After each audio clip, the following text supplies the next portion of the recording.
Pusaka magis tanah Jawa. Tidak hanya untuk melawan musuh, keris sakti ini juga digunakan sebagai penolong saat ada kesulitan.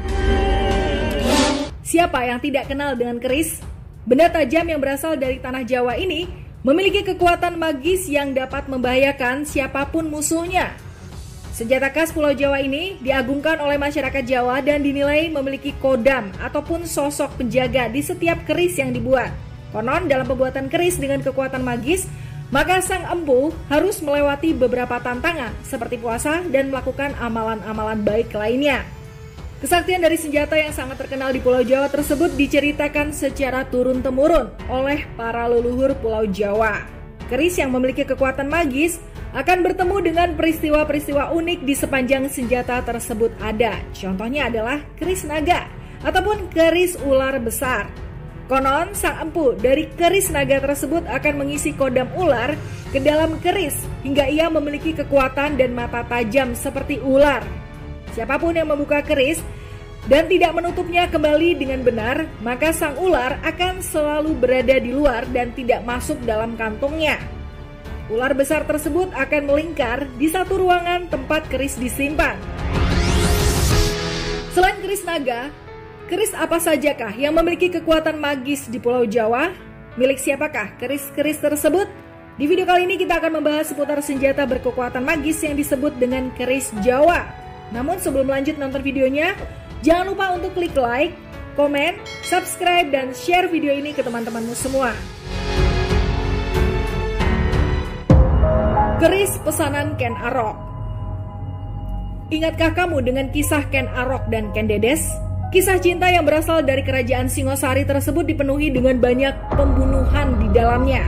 7 turunan dari Ken Arok mendapat kutukan bahwa mereka akan mati dikarenakan kesaktian senjata Ken Arok sendiri. Diceritakan bahwa dahulu kala, sosok Ken Arok meminta kepada Empu Gandring untuk dibuatkan sebuah senjata yang dapat membantu ia mengalahkan siapapun. Ken Arok yang saat itu sudah duduk menjadi raja, tentunya membuat Empu Gandring dengan senang hati menerima permintaan Ken Arok. Pada Empu Gandring, Ken Arok meminta supaya dibuatkan sebuah keris yang sangat spesial dan di dalamnya terdapat kekuatan dahsyat hingga ia dapat mengalahkan musuh dengan mudah. Akan tetapi Ken Arok hanya memberikan waktu sekitar 1 malam saja untuk Empu Gandring supaya ia dapat menyelesaikan pembuatan keris yang diminta. Empu Gandring pun akhirnya menyetujui permintaannya dan memulai pembuatan keris.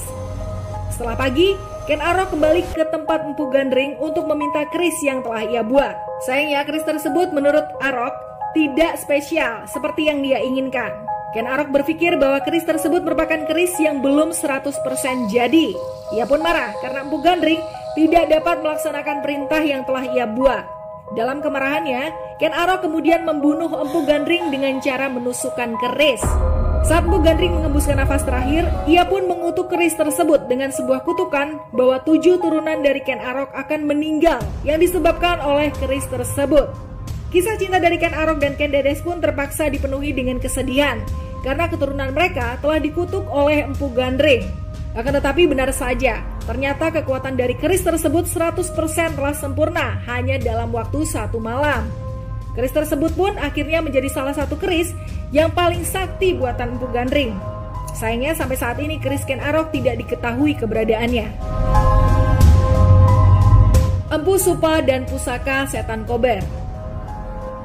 Berbeda dengan keris Ken Arok, senjata pusaka setan kober ini dibuat langsung oleh Empu Supa Mandagri.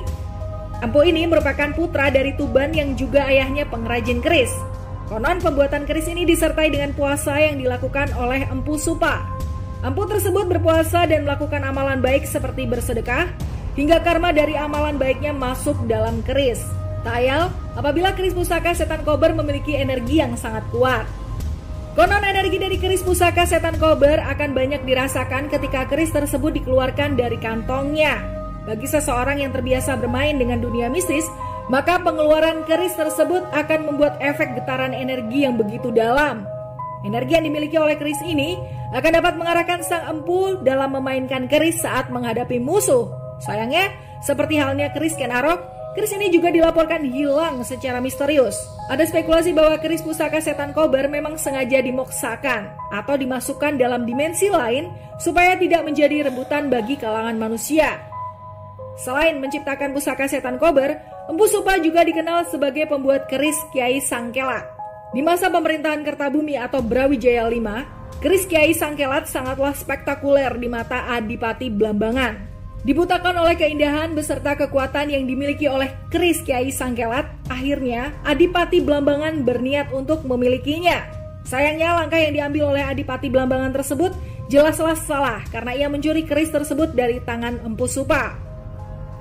Adipati Blambangan kemudian menggunakan kekuatan keris Kiai Sangkelat untuk menyembuhkan penyakit yang ada di area kerajaan Majapahit pada saat itu. Kekuatan magis yang ada pada keris Kiai Sangkelat mampu membuat hal-hal bersifat buruk atau energi negatif. Keris sakti yang sekarang dimiliki oleh Adipati Blambangan tersebut kemudian dibawa pergi oleh sang Adipati untuk kemudian menjadi pelindungnya saat bertugas. Adipati Blambangan sangat mencintai keris tersebut dan tidak membiarkan siapapun menyentuhnya, karena ia sangat takut apabila suatu saat keris itu dicuri oleh orang lain, sama seperti ia mencuri keris dari Empu Supa dahulu.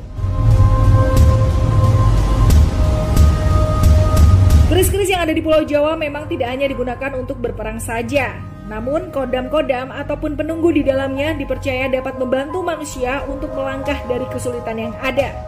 Mystikers, bagaimana menurutmu? Apakah kamu percaya bahwa setiap keris yang ada di Pulau Jawa memiliki kekuatannya masing-masing? Share pendapatmu di kolom komentar.